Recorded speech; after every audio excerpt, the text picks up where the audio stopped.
I see so many sports Instagram accounts sabotaging themselves by making these highly unprofessional mistakes, whether on Instagram or Twitter. So it's time to stop and become a little bit more professional. Here we go. Disclaimer, I am learning this on the go. I did not get a degree in journalism. These are just things that I've noticed have a significant impact on my own credibility and the way that others take me seriously. So these are things that I've learned on the job. To that end though, it makes sense that because Instagram and social media is so accessible for all of us to just hop in and create our own accounts, that there would be a high level of unprofessionalism. So a few things that I've learned. First of all, you need to stop asking people to repost your content. I know that we're all thinking, let me just shoot my shot. Doesn't hurt me at all to ask others to repost my content, but please, that's very unprofessional. And if your content honestly was good enough to be reposted, others would repost you. You don't need to DM people saying, hey man, can you repost this? You have to realize that for me, I'm trying to cultivate a certain kind of brand, and for you to ask me to incorporate your brand into mine has an impact on how others see my brand. Sometimes, most of the time, the things that people send me to repost are not very professional looking at all. And it's highly unprofessional and makes you look bad by asking others to repost your content. If you are consistently putting out content that is clean, professional, valuable, people will repost it whether you ask about it or not. It's extremely easy. Everyone knows how to repost content. When we see content that resonates with us, we're gonna repost it. Now, there is a side of Instagram where it's okay for you to offer a paid shout out. Now that's a little bit different. If someone were to ask me, hey man, what are your rates for paid shout outs? That's a little bit different conversation. But even with that, just because someone pays me $50 to repost their content, that's not even going to guarantee that I'm going to repost it. I'm going to repost it if there is some alignment, some adjacency with my brand, and I feel like this is going to be good for both of us. Then, we can talk and we can work something out that works out well for both of us. But highly unprofessional to say, hey, can you repost this picture that I made talking about Conor McGregor? Not gonna do it. Okay, the next thing that you have to stop doing is not crediting original sources. If you say the word breaking, that means that you're the first person to announce the news. You need to do a quick Twitter search or a quick Instagram search to see where that news originally came from. Just because you see someone post about a fight, that doesn't mean they're the first person. Hey, this drives me crazy. If I have worked hard to talk to multiple sources to see, is this fight happening? Is this event happening? And then I'm putting myself out there to break that news.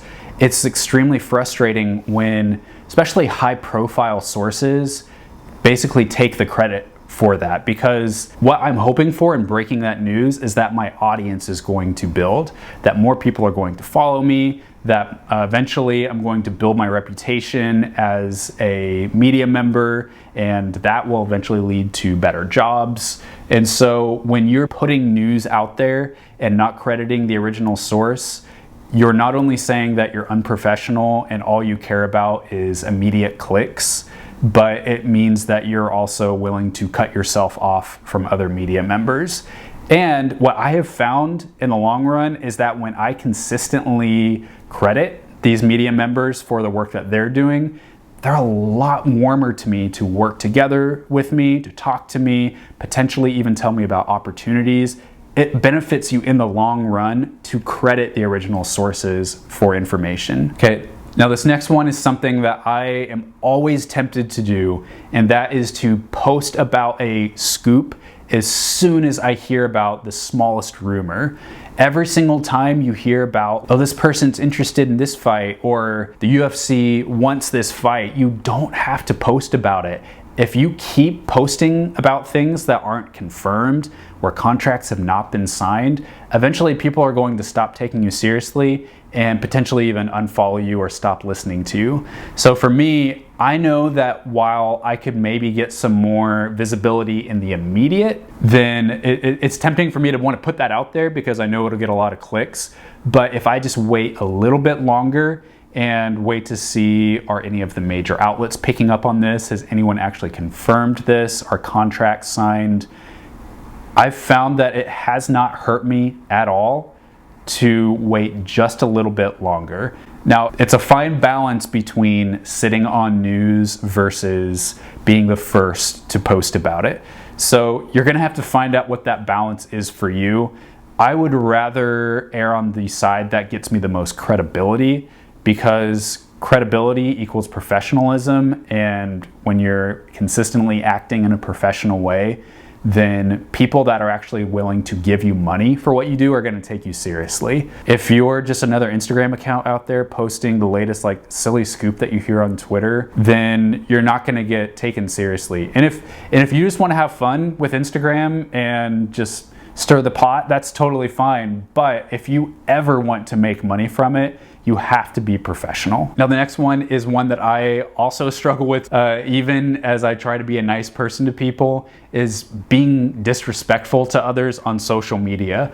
When you use your public platform to get in arguments with people, especially like very low grade, low level arguments about things that don't really matter, you're gonna lose a lot of credibility as well. That's something that I constantly get drawn into, is using my MMA ecosystem Instagram account to wage war with other people. Because what people forget is that MMA ecosystem is not the same as me.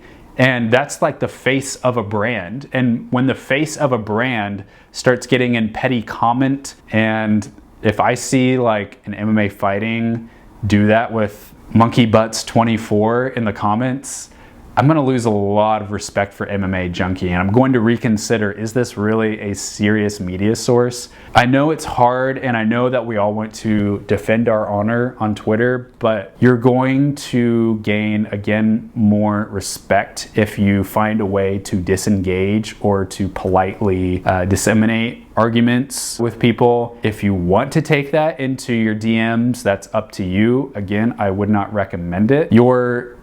Your public brand is not the place to argue with people. Do that with others in person, do it in the DMs, but don't do it in the public light. Now, this next one takes, again, a little bit of discernment to know what's right for you, but we have to stop reposting news stories from untrustworthy sources. Now, that's where the discernment comes in, is knowing who's trustworthy and who's untrustworthy. Someone that has a repeated track record of getting the news right is obviously trustworthy. And a lot of things that I've already said in this video reflect on how you can tell if someone is trustworthy or not. If someone is saying like, oh yeah, I know someone that is close to this fighter and they told me that they're fighting, you know, fighter B, that's fine and it may be true, but again, you need to wait to see if that news is validated. Or if you consider yourself a journalist, try to confirm with multiple sources, try to confirm with both sides of the conversation.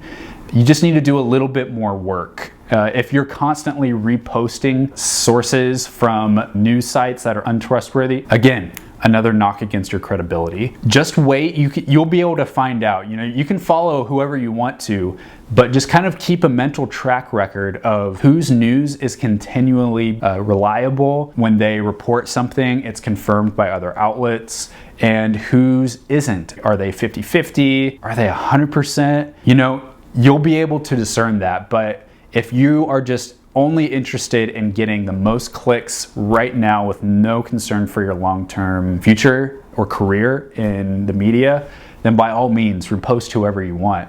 Or add with context. It's okay to acknowledge that this report is going around, but you can give your own reactions or thoughts to it. Sometimes when there's a strong rumor of a fight going around, I may, quote tweet it and say, I hope this is true, or waiting to see if other people can confirm this news. You need to prioritize your long-term credibility in the sport, because that's what's going to get you the most money. There's a direct link there. The people that are making a career for themselves are the ones that are most professional and the most credible.